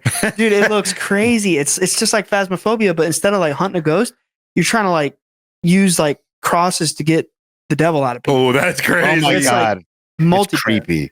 Yeah, it is creepy. It looks scary. It looks awesome. Damn. Have you guys played Silent Hill 2, the new or the original by I've chance? never played Silent Hill, man. Same. I hate to disappoint you, but I've never played them. I think that if you ever wanted to do a little pop culture episode, if you played that game, you would have like 5 episodes of content to talk about. Listen, I'm on my grind right now of picking up on all of the games that I missed out on. I think that's on my list for sure, because I also have a coworker who same thing, like he's utterly and completely obsessed with the Silent Hill games, and he talks about them all the time and how awesome they are. I like, and most people would say 2 is the best. It's also the most. If you're gonna play 1, play 2 first. Okay, yeah, I'm on that grind right now. I was never really into. I know it. Obviously, Silent Hill is not. It's not like a JRPG at all. But I never got into JRPGs at all until playing Chrono Trigger, and now I'm going down that rabbit hole. But also like the whole like Resident Evil, Silent Hill, like survival horror stuff. That lane, that's gonna happen at some point. The GOAT, the most esoteric game and universe I can think of is the Remedy shared universe. I don't know if you've played any of the Alan Wake or Control games. Oh. I didn't know my they were God. in a shared universe. They are. Alan Wake 2 might be the best survival horror, like psychological survival horror game ever. It just barely recouped its money. There's the whole reason behind that. But God, I would like kill to like talk Alan Wake 2 with you guys if you'd played it. I bet we could go.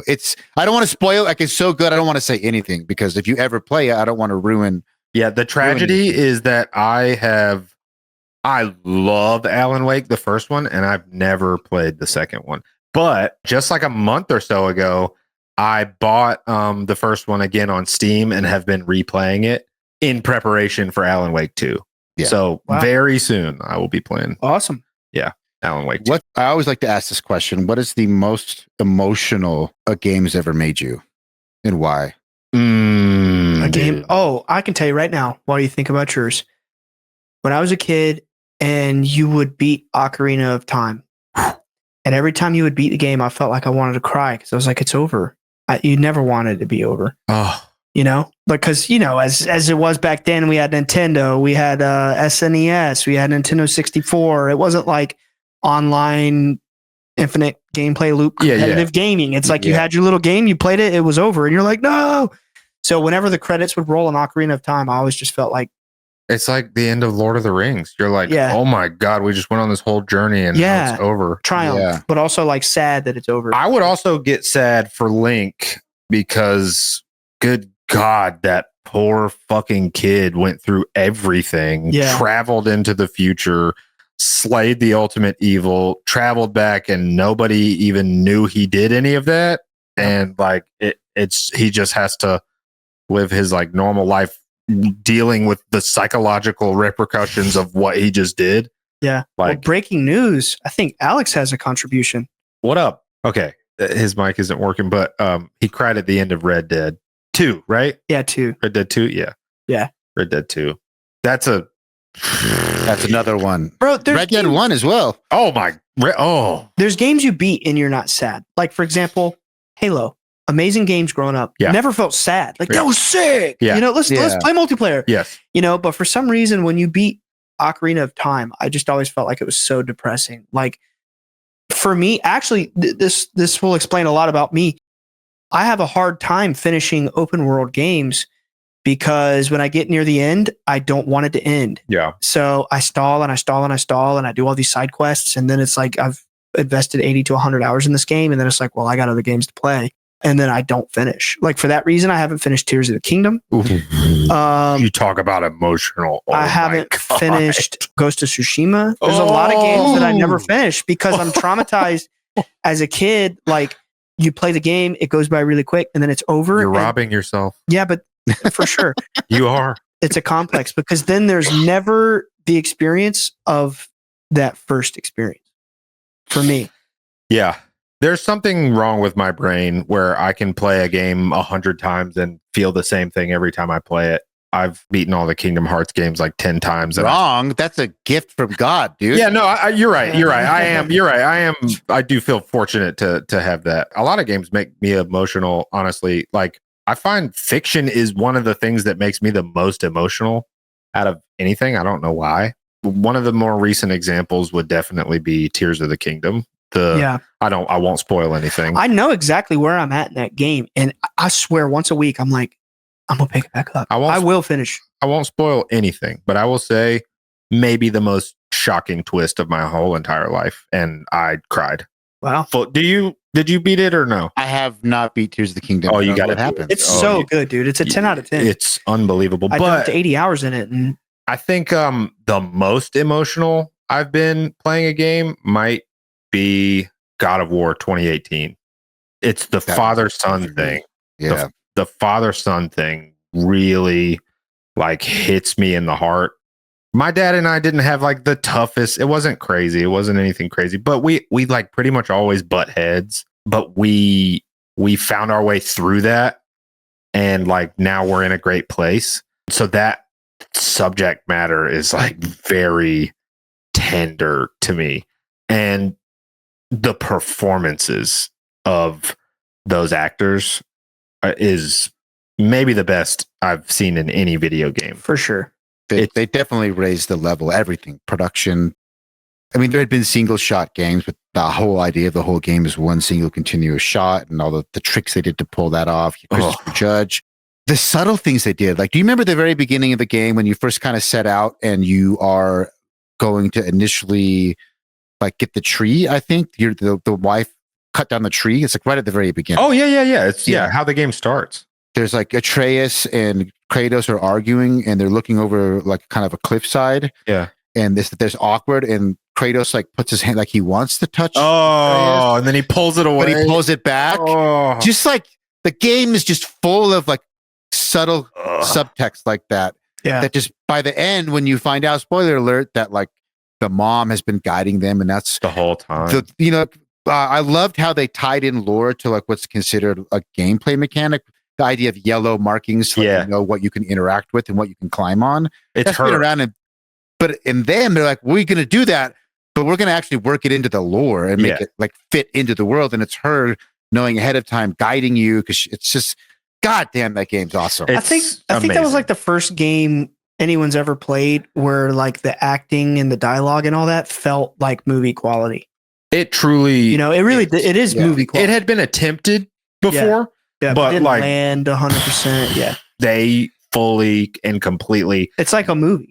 It really is. And then Ragnarok doubles down on that. Like, like if God of War 2018 is the Iron Man movie, God of War Ragnarok is in game. Like it's like they fully go 3 times as big on that. I think God of War 2018 is in like the top 3 most like dazzling, spectacular games I've ever played, just personally. For sure. It hit me on every single level. It checked every box. It shook me to my core. It made me extremely emotional and like shocked me. The only problem is there wasn't enough of it. There just wasn't enough. I know. Yeah. They came out with Ragnarok, and maybe they'll do another one. I don't know. The story. There's like heavy conversation about that, right? Yeah, it's either going to be Egypt. It seems like Egypt. Egypt is where we're going next. But I did just see something like last night that apparently a very credible leak source who has been right about many, many things God of War related in the past is saying it's actually going to be another prequel set in Greece about Kratos and his father. See, what I saw was there was a leak that a major project for Sony has just been announced that they're casting Middle Eastern actors. So they're speculating, well, is it God of War? Is it Egypt? Yeah. So who knows? But God of War, I'll play it regardless. Oh yeah. The 2018 was supposed to be Egypt like many years ago. Right, it was going to be. I'm glad it wasn't. I am too. The Norse thing. Yeah, it was very cool. I was a little bummed out when the Norse thing was first announced. Like I think at the time there had been, I think Assassin's Creed Vikings had come out or was announced. It was around the same time. The same time, yeah. There seemed to be other Viking games, and I just felt like, the Vikings TV show. I'm like, I got lots of cool Viking shit in my life. Yeah. I'd rather. There's not enough, though. Have you seen The Northman, by the way? Oh, yes. So good. Oh my God. People so talked so much shit on that movie. It's I went awesome. Pretty low expectations. It's one of the coolest movies I've ever seen. It's fucking awesome. It's amazing. Dude. It's so good. Hell yeah. I was going to ask if Jeff Bezos or Elon Musk came and said, okay, Bledsoe said so. I love you guys. I believe your dad's story. I want to support you. So here's $20 billion. You can make any video game you want and hire whoever you want. What would you guys make? Like, let's say they came to you as a duo, as a podcast. Easy. What? Elder Scrolls 6. Oh my! Where's it at? Where's it at? I would take all 20 billion, give them to Todd Howard, and say, hurry the fuck up. But I'm team GTA 6.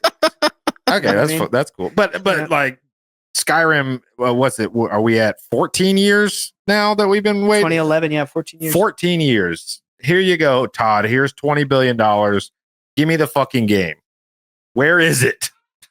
Give me it. You know what? I know what game I would make. I would set out to make the most badass hand-to-hand martial arts kung fu game ever made. Like Sifu, best kung fu game I've ever played. Like that, but bigger. Like multiplayer. Like it would be like traditional respect to actual kung fu styles. Like you can do this style or this style or this style. And it would be something along those lines. Something like fighting melee combat, like chivalry. Chivalry has a really good like sword, melee mechanic. It'd be something along those lines. When I was a kid, I always fantasized about a Star Wars game, just like Chivalry, where you have lightsabers, but it's like, something melee oriented with a multiplayer vibe. Maybe it's like Chivalry-esque where it's 64, 32 versus 32, but it's like people melee fighting, like the fucking Huns are assaulting the Shaolin Temple or something like that. It would be martial arts melee focused.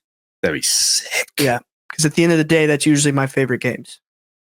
What is your favorite game, Ryan? Of all time? Yeah, if you had to pick one, dude. It depends on the era.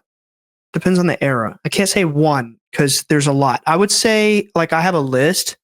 Ocarina of Time is probably like my all-time nostalgia classic. I would like play that with my dad and my brothers. We were all obsessed with Zelda growing up. So definitely Ocarina of Time.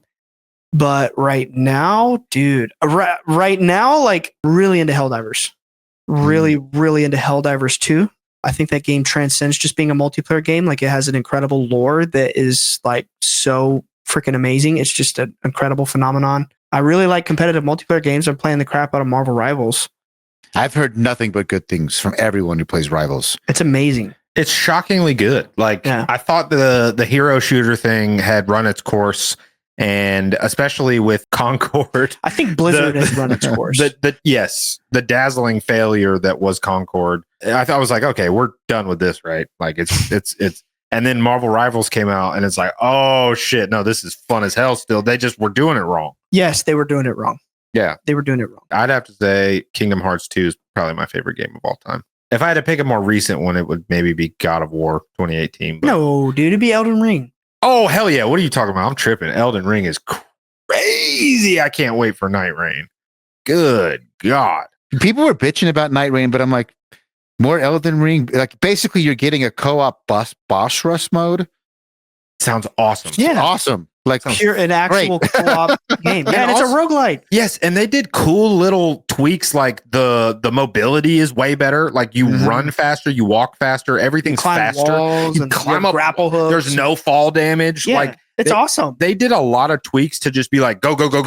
Just have fun. Like don't worry about all the little twist to the formula. Yeah. Yes, it's gonna be sick. Yeah. I have to give special shout out. This is one of my top 5 permanent, like one of the best games I've ever played is Sifu. Yeah, Sifu's sweet. Sifu. I've beaten it over 100 times. I've beaten it master. I've done a literal no death run, but that was a normal mode. I haven't done a no death run on master someday, but I'll probably beat my head in if I attempt that. Do you have a PS5, Xbox? What do you got? I got them all, brother. Okay. You got to have them all these days. Pretty much. Did you ever play Ninja Gaiden back in the day? The 360 through Xbox ones? Not all the way. I played the demo. Actually, just a couple days ago, I was playing Ninja Gaiden 2.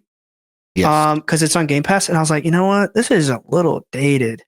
Like it's a little dated in terms of like the camera can be frustrating. Yes, they hadn't figured out the camera shit. It's really clunky. I couldn't keep going. If you can get past that, there's a reason why it's hailed as the greatest action martial arts game for a lot of people. That's like the pinnacle. Sifu's like a different thing. Sifu is its own, like almost like its own genre. It's Sifu not a is hack for kung fu enthusiasts, bro. Like it's like there's like real shit in there. Like as someone who studied kung fu for 4 years, like every week, going 3-4 times a week, in like under an actual Sifu, and like a part of a martial arts school, like Sifu is for real. Like it's amazing. It's unbelievable. It's like Yip Man the game. Yeah. Yeah. Just like straight boxing everybody. It's a really cool game. Yeah. I wanted to bring up, you both brought up Link, and I had this thought as you were talking about Ocarina of Time and Tears of the Kingdom and why you felt sad, because in the lore, the quote lore, the timeline of Zelda, which has like multiple timelines, kind of retconned it. But the overarching theme is Link is almost like a title. He's like reincarnated, or the title is passed down. Yes. Like a Christ, exactly. He's essentially a Messiah figure. Yeah. And now he's not like born of a Virgin Mary and all that stuff. Right. Yeah, of course. It's symbolic. But it's like a twist on the Messiah, like the archetype. It's almost a sad idea of like you're going to save the world and then you're going to die, but it's going to go back to, you have to do it all over again. Oh yeah. Yeah. And maybe that's why it feels sad, because I don't know. I was thinking about, he's right. Like the Zelda games, they hit deep, dude. They're hit different. Like you're right. I just played Halo 1 with some friends. You beat a Halo campaign. Fuck yeah. Yeah, that was awesome. You're not sad. You're not like crying. No. And then you're like, let's do it again on Legendary. Yeah. Ocarina's, it's not like you're weeping, but it's like somber. You're melancholy. Yeah. Melancholy. Yeah. And I wonder if it's because they're playing with some of these themes like reincarnation, timelines, Messiah, all that stuff. Music. The music too. That pulls your soul, dude. Like Zelda music, there's nothing like it. Nothing. And particularly all the little jingles they made for Ocarina of Time. Oh yeah. The Song of Storms. Like, come on. Oh yeah. Like you can never not hear that melody. Saria song all day, dude. Yeah. That was pretty good too. Pretty good. Come on, bro. It's all about the opening screen. Yes. That song, that's the song. Yeah. Oh my God. That's a vibe. Yeah. Yeah, but it is true. The somber, that whole thing of like Link is just gonna come back and do it again over and over and over and over and over. Yeah. Like we're writing a song about that, actually. Yeah. Do you want to? I was Let's just just say it, man. Our next song is Let's do it. Let's do it. Thinking we're working on a single called Ultra Hand. Yeah, which is the mechanic from Tears of the Kingdom point. It's literally about Link being trapped in an endless cycle of just having to fight Ganon over and over and over and over and over and over. It's this thing of like, is he really winning? And Ganon is almost being like, well, kill me now. Like I'm gonna be right back to get you again. Like, that kind of thing. You get that feeling playing the Zelda game. I mean, at least I do. I also find it fascinating. He is like a vessel for this Christ consciousness, right? And he keeps coming back, and it's whatever. But I find it fascinating. He never talks, and you can name him whatever you want to name him, implying that like it's you. Yeah, it's you. That's true. But also, bro, like we are Christ. Yeah, but he also like pulls the sword from the stone, which always gives me like Arthur vibe, like being worthy and like pulling the master sword from the stone, the magical sword that can seal the darkness. It's like, bro, in Breath of the Wild, you literally have to purify your heart in order to pull the master sword out of the. And you gotta have 13 hearts. 13 hearts. You gotta have exactly 13. I forgot about that. You have to have 13 hearts. Yeah, both games actually. Yes. Yeah. But in Tears of the Kingdom, it's stamina. Is it? Yeah. Oh yeah, because you're riding the dragon. Yeah, exactly. You're right. You're right. You got to pull it out. But you have to have like 5 stamina wheels, I think, or something like that. Because you pull it out of a fucking dragon forehead out of the sky. Yeah, yes. It's so badass. It's awesome. The Japanese have always had. Like, I was thinking about what you were saying. I think there's a lot of it's like, okay, we're looking for inspiration. This stuff is cool. It's just cool. We just want to make something cool, right? But I also think over time, this concept, especially with all the JRPGs, because I know Nick's saying he's getting into them, there's this joke within the JRPG community that almost all of them, you kill God. Like that's it's true. Yeah. Watch Solo Leveling. And I've always wondered, and a lot of times they'll take like, they'll twist like Christian, they'll have crosses and stuff like in Xenogears or Dragon Quest games. They almost never explicitly mention Christ, but they're like taking iconography. Yeah, even in Dragon Ball Z, dude. Yeah. Everything. And I wonder what that is. Like, is it because? But they come from generally speaking like a Buddhist background and reincarnation, and they mix the two together. And sometimes I wonder how much of it is sort of like the way I create. Sometimes like I just want to put together things that are cool, and then I come up with the narrative once the pieces are there. Or are they master? Who's master planning and like really I want to put this stuff into my art as a conscious message to people playing. I think that they have a fascination with like Christian iconography, and that's why it's in so much anime too. Like it's really in a lot of anime and also like Japanese games. And I think you're right. It's like, oh wow, this is cool.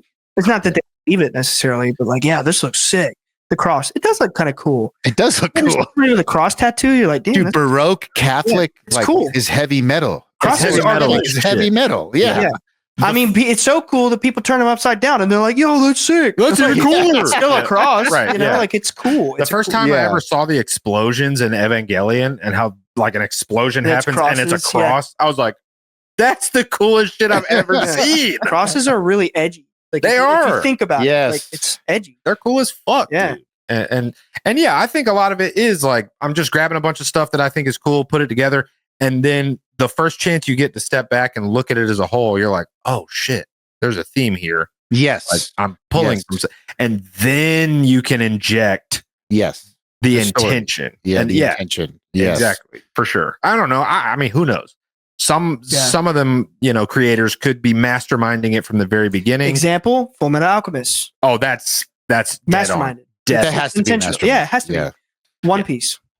Oof. One Piece. I've never tried because it's just too much of a commitment. I look No, at there is no try.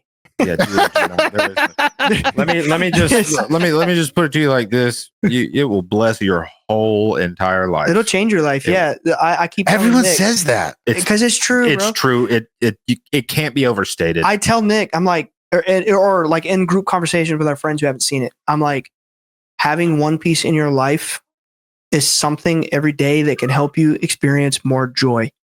When you have a show, like when you have a show that is 1,200 now and going plus episodes, that is like consistently amazing, consistently better and better and better and better, and the story is so big and it's so deep and it's archetypal. Don't want to spoil anything, and it's very spiritual and like triumphant. And you have like X number of years of your life that you can show up and hit play. And it's this show that gives you that feeling that you're seeking when consuming media. It's like you literally have life before consuming One Piece and then during consuming One Piece. Cause it's still going. You know, and it's like literally having it in your life gives you more joy, in my opinion. It's amazing. If you guys if Twiceborn could make a soundtrack for any game, what would you guys want to work on? So that gives you a little more narrow. Because I can think of a couple franchise. I'm like, I could hear some Twiceborn, some metal, some heavy. In shit. what, Doom? Yeah, That was my Doom's the first thought. one. Doom's the one. Yeah. Doom was my first thought. If I got to choose though, it would be God of War. It would absolutely be God of War. And Yeah, I could see that. I think it's awesome what they do with their soundtrack and their score, like being just like orchestral and using like those like authentic cultural instruments and shit. I think it's really badass. But there are always moments in those games where I'm like, imagine if I was brutally slaughtering this god right now to like the heaviest breakdown of all time. Oh yeah. Like, would that not be so sick? Yeah, I'm having a hard time with this one. Dude, like think about in God of War 3 when you kill Poseidon, like, and it's first person. It's like he's slowly. Oh, dude, like it would be sweet. It would be so sick. Or the like, Hercules death in that one. one of my favorites. Oh, that one's one of my brutal too. all-time favorites. Smashes his face completely in. Yeah, come on, man. Yeah. God of War needs some Twiceborn up in it for sure. Plus, it's like esoteric. It's spiritual. Like the name, even Twiceborn itself, is a spiritual thing. Like, yeah, it would perfectly fit God of War. Actually, I agree with you on the orchestral thing. I was actually I'm working on a God of War 2 emulation video, and awesome. I try to like make quick little remixes of songs for the YouTube videos. I just like rip the MIDI, throw it on a different instrument. Oh, cool. Jingle. And I was listening for like, what God of War song has like a cool little melody.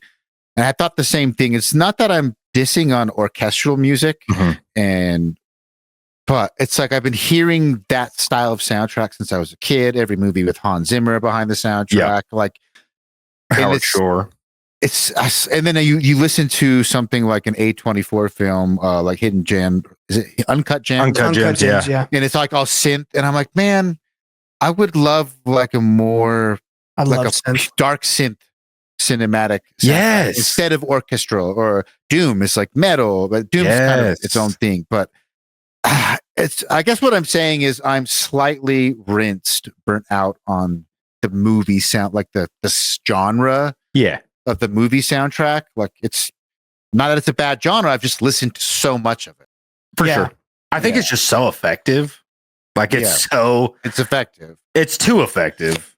That's something I think was so good about Stranger Things is because there was like heavy synth layered into the soundtrack. It made you think of the 80s. Absolutely. You know, synth is one of my favorite instruments. Like I love synth. Awesome. I love it. Awesome. Yeah. Love it. Dark electronic music is my thing. Our whole album, it's like me kind of injecting your guys' shit mixed with like my own, you know, lore. Now I have to hear it. Hell yeah. The only thing I worry about sometimes, and I'm just being totally honest, I'm a little superstitious, is like your dad's always talking about being positive, and I'm like working in inspiration from your guys' story into like the darkest, heaviest electronic music. And I'm like, I don't think your dad would actually like it if he heard it. He'd probably think it's not Well, I good. mean, he probably wouldn't get it, man. He's 63 years old and he's not, you know, making music for fun. Like he probably, you know, it doesn't really matter. I mean, I understand where you're coming from, and it's art. You just have it's like a persona. It's fiction, you know. It's like you're telling a story. I don't know if he's heard. I'm sure he hasn't heard Twiceborn, but no, of course he has. He has. Yeah, of course I showed my parents. I don't think he would like it if he heard that either. But I mean, it's art. It's an artistic representation. Yeah, it's an expression of yourself. Yeah, exactly.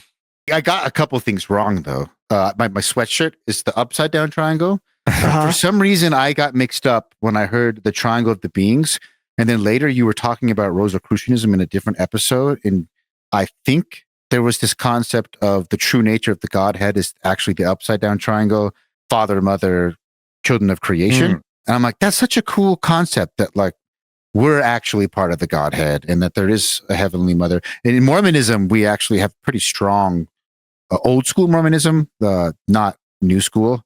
Old school Mormonism, there's a very explicit Heavenly Mother. A lot of Christianity, and I know a lot of Christians wouldn't think Mormons are Christian. I think that's fair. You can say that, but I would consider them a Christian derivative for sure. Yeah. And so most Christian churches don't. From my understanding, I've been to like different ones. I know you grew up, you guys both, or Ryan, in like a hardcore speaking in tongues type style thing, yeah, right? I did. Is there? They don't talk about Heavenly Mother. No. That would be considered like evil. Yeah. It's evil. They would think that was evil. If it's you heresy. If you suggest that anyone other than like Father, Son, Holy Ghost, have any sort of divinity whatsoever, that's like evil. Like, but I guess the actual, really, it's that beings had a right side triangle, and it's Father, Son, Holy Ghost, but the Holy Ghost is the mother. Is that the correct? Yeah, in a manner of speaking, the beings when they showed up with the triangle on their chest didn't say that. You know, they said it's creation.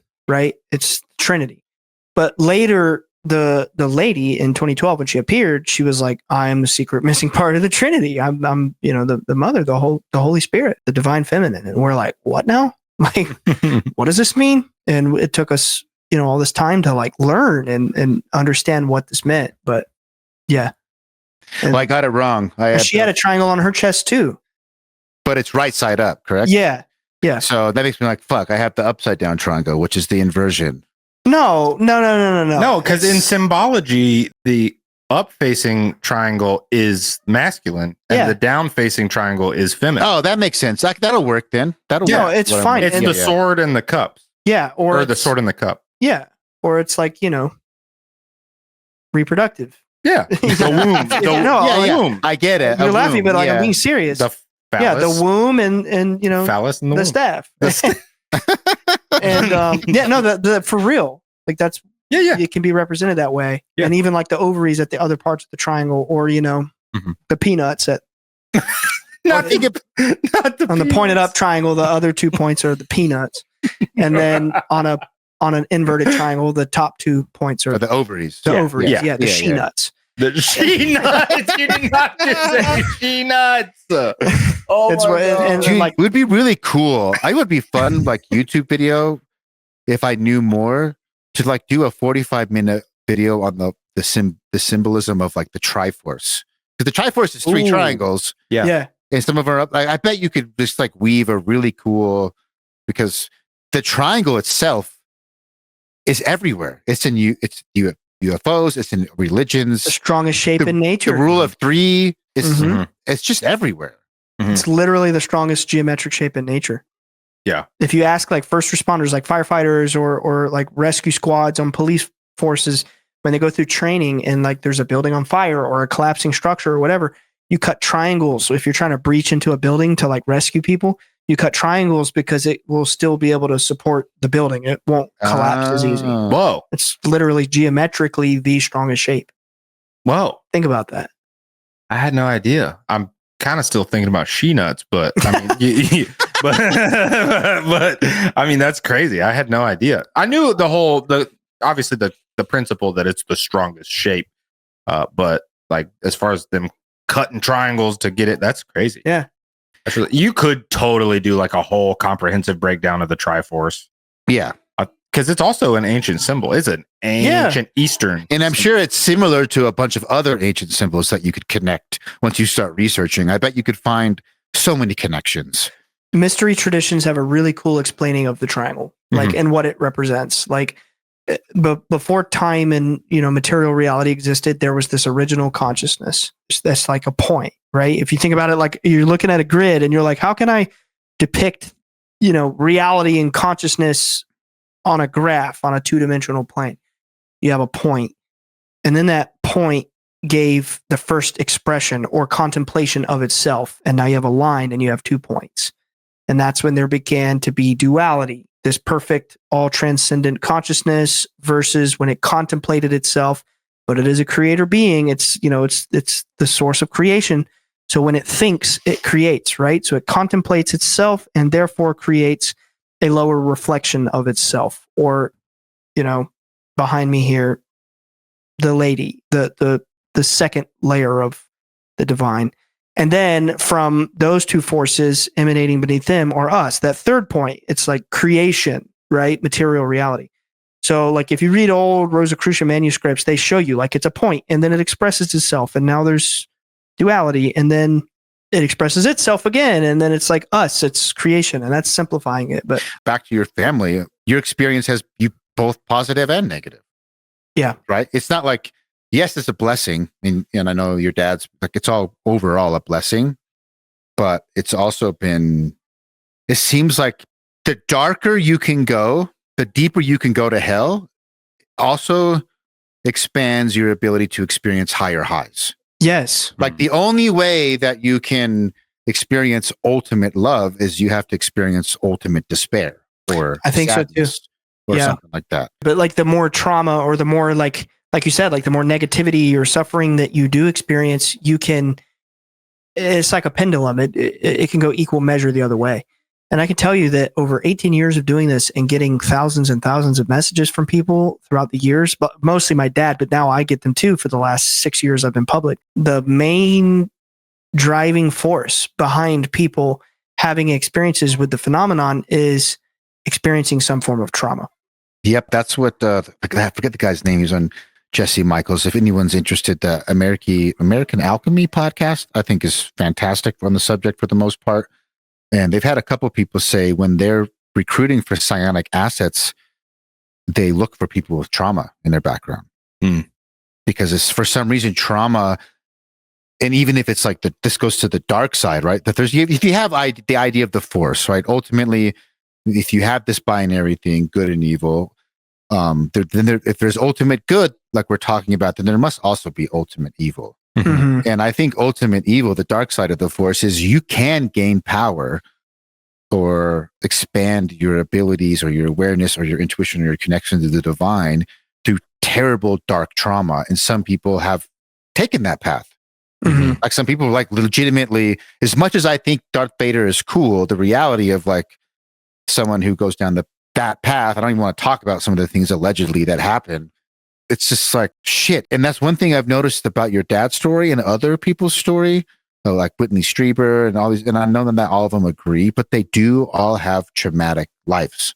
Almost all of them. I can't think of one that doesn't. Your dad in particular, when I remember reading the UFO of God book, which I recommend, I killed it in a day. I just remember thinking like, dude, this guy's life has been nonstop, just crazy shit. Yeah. Trauma after trauma. One thing that I wanted to ask about is, I know he got healed from the stuff, but he talks a lot in the book about the arthritis from, I guess, the contact. Is that just like, okay, I got healed from Crohn's disease, but I got arthritis in exchange? Yeah, I don't know. I mean, that's been speculated by government and Vatican officials. I mean, how could we ever know for sure? It's not like the beings are going to come down and give a diagnosis. We really don't know. Yeah. But what I do know is he does still have rheumatoid, but it goes in and out of remission, and it's nowhere near as bad as it used to be. Every now and then, like if he works his hands too much, if he's doing some sort of construction type thing at the house or at my house or whatever, then he'll have like a flare up, and for a few days his hands will hurt. But for the most part, he is experiencing remission. There was a time where he could like barely walk. Yeah, he couldn't even button up his pants or tie his shoes. Or he talked about that in the book, like gardening. I remember him talking about gardening while his hands were all messed up. Yep. And I remember just thinking, like, Jesus Christ, sorry, pun intended, I guess. Like, dude, to give this guy a break. Like, yeah, I've wondered about that. I had an orb experience. And all I've had is that one experience. And I've sought experiences and I've asked for experiences or just like something my whole life. And sometimes I've wondered, it's either two things. I've had a really awesome life. For them, like if you zoom out compared to other people, not that I don't have shit, but realistically, I've had a very blessed life. I don't think I have a ton of trauma in that sense. And I'm like, so maybe I just have to experience more. Or two, no. I've thought like maybe I was like an actual Darth Vader character in the previous life. And like I got a long way to come up. And I'm just like half joking. I'm not being, I don't fully think that, but sometimes I wonder. And I've always thought like, why would the phenomena or God or the divine have it set up this way? And to me, it must mean that if you believe the phenomena or God or the divine is all powerful, it also seems to be there must be certain laws that the way the universe works. Yes. That you just have to do things a certain way, even if you're God. Right? Otherwise, I would be like, if I had a bunch of creations and children, I wouldn't want to make them go through the shit we go through. I don't want my kids, like. Yeah, but you send them to school and make them do their homework and, teach them discipline and teach them respect. Yeah, exactly. And, when they act up, they get in trouble. There's certain things that like you wish didn't happen to you, but then you're like, but I have to do it because I'm molding them to be a certain way. I'm molding them to be successful. And it's kind of the same thing, I feel. And also like, yeah, I think that it is law. That it's like, dude, what would be the good in giving your child the answers of their homework? They're not learning, Yeah, well, that's because they're going to fail the test. We're us. We don't, but if I was an all powerful being, why couldn't I give them the answers in a way where they would have it the same way as if they, like, I must not be able to do that. Because you are a contemplation of this all powerful being. You are a thought within the mind of this all powerful being. You're like a shadow or a reflection of it. And just like when it originally contemplated itself, now you are here to contemplate yourself and therefore contemplate it, the universe. Like it's a test. It's a lesson. Like you have to grow. You can't just be like, you join the military. They're like, all right, great. Here's your rifle. No, they got to like mold you and shape you and prepare you for war and condition you. And that's what life is. It's like a conditioning experience for you to, as your consciousness to grow, to be ready for, I guess, as I understand it, like eternity in the other world, so to speak. And when, maybe you didn't quite make it in this life. All right, well, you got to come do it again. Exactly. You stole and you robbed people in this one. Now you're going to be robbed in the next one, and then you learn, I don't want to do that in another lifetime, and it's like that over and over and whittling away all of these parts of your consciousness that are impure until eventually you got it figured out. That's what the Rosicrucians teach and all these other mystical societies, that like that's the purpose of reincarnation, is over time you're becoming more and more pure between lives, It resonates with me. It makes sense to me. It's one of the only ways that I can grapple with the fact that there is so much suffering in the world. It's like, well, how does that make sense? Well, if we're all one consciousness, we're all contemplations of the same being. You are the blessed person, and you are also a child born into slavery. Mm-hmm. You're both. You're also the creator. You're also the creator. So it's fair in the sense that it's not like, hey, I have an awesome life and this person doesn't, or my life sucks and this person's life is awesome. We all have the same thing. And then if you tack on the reincarnations, if you zoom out, it may seem unfair right now, but if you zoom out over hundreds, thousands of lifetimes, it is going to make sense. And it's that the idea of collective consciousness and reincarnation is the only way I've been able to tell myself something that can kind of quell that existential, like, why are things the way they are? And then I can just stop worrying about that and just get back to good thoughts, good words, good deeds, because that's what you got to do. Right. And I think if you focus on those three things, you sort of naturally head the direction you're supposed to go. Right. Yeah, I totally agree. Yeah. That's how I approach it. And I think podcasts like yours are important. I think people need a spiritual framework to approach reality. Like, for example, my wife just went through like a really bad mental period, like 9 months to 10 months. And we lost her brother and my brother a year apart. Oh no. And we had left Mormonism, and she never had kind of faced some of this stuff without like a spiritual story to tell herself. Right. Right. And so she was fine. And she was like, for years, she's never been depressed. And she just thought like, I don't know the answers and I'm okay with not knowing. I'm just going to try to be the best person. And that's where she was. And she thought she was okay with not knowing until she had to face some new shit. Mm-hmm. And then it was like, okay, I've actually got to explore deeper into the spirit. You can't, basically what I'm trying to say is you can't ignore that. And not only is it real, but you can't ignore it. And if you do ignore it, life is going to basically force you to face it at some point. There's no way around it. No one gets out alive. Nobody. Unless she just really did get resurrected. There might be one guy who got out alive, but everybody else. Might be a few of them. We don't know. Yeah, Tibetan monks. We don't know. Actually, Thousands of years ago, there could have been Tibetan monks who's just like, I'm ready to leave my body. Woo! You never know, man. That's true. Yeah. You don't know. I think anything's possible. Yeah, it's a crazy story. I'm kind of just spitballing now. I'm so glad to have you for this. Well, you know what? I want to ask you one final hard-hitting question. Okay, I know you didn't expect to be asked a question. All right, really think about this. I'm ready because your entire channel is on the line with this answer. On the line? Well, not in a bad way. I just mean, like, fear not. It's important. This is everything you've been working towards. Is this answer right here? Okay. What's your all-time favorite video game? My all-time favorite game? Yes. You asked us. I know. Yeah, I need to know. Right? It's on the line. I need to know. His channel's on the line. It's on the line, dude. If you don't answer this right, it's over. It's over. You lose your channel. You lose everything. Typically, I say a lesser-known JRPG called Suikoden 2. Wow. I don't know it. I never heard of it. Yeah, I know. So normally, I shouldn't say typically. I don't always say that because it's just lesser known. And I don't think it's the greatest made game. It just, for the right reasons and the right timing, hit me. But when I want to just talk about one, I would know. I would say Cyberpunk 2077. Oh, damn! I can't believe that's a real game. I can't believe that game. It's crazy. I mean, it got shipped in a terrible state. They kept working on it for 7 years. And it was still amazing. And it's still amazing. I played it in that terrible state. Loved it. I mean, I played it on PC when it launched. It wasn't that bad. The PS4 version was terrible, I guess. But it wasn't Witcher 3. But I replayed it recently when the DLC came out. I went through the whole game from scratch again. It has the most hours I've ever put into game.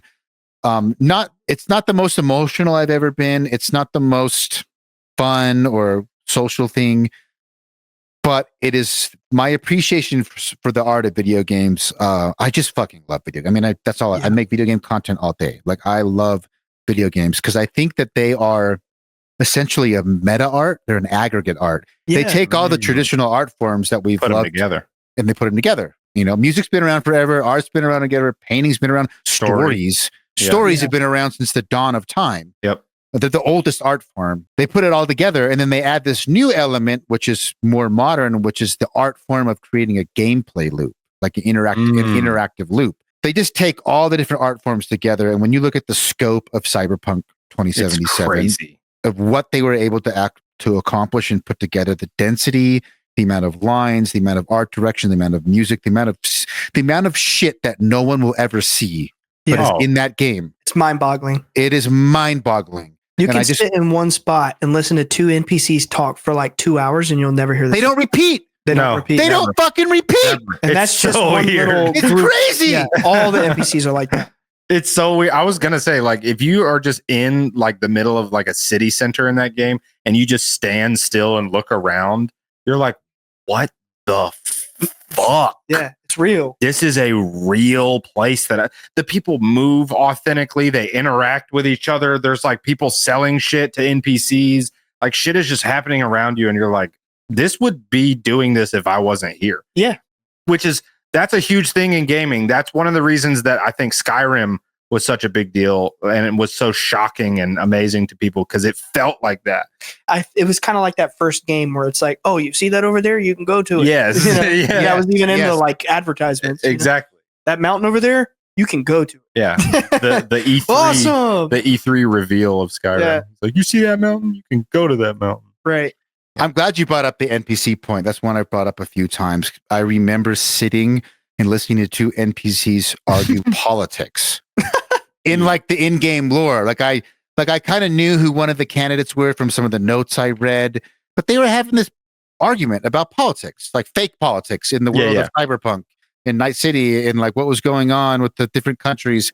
I just sat there and like listened to them waiting for it to loop. And they just kept arguing. And I'm like, I'm not going to sit here and wait forever, but okay, you got me. Like you went longer than I'm willing to wait to see. That's amazing. Yeah, that game is so good, dude. I need to finish it for sure.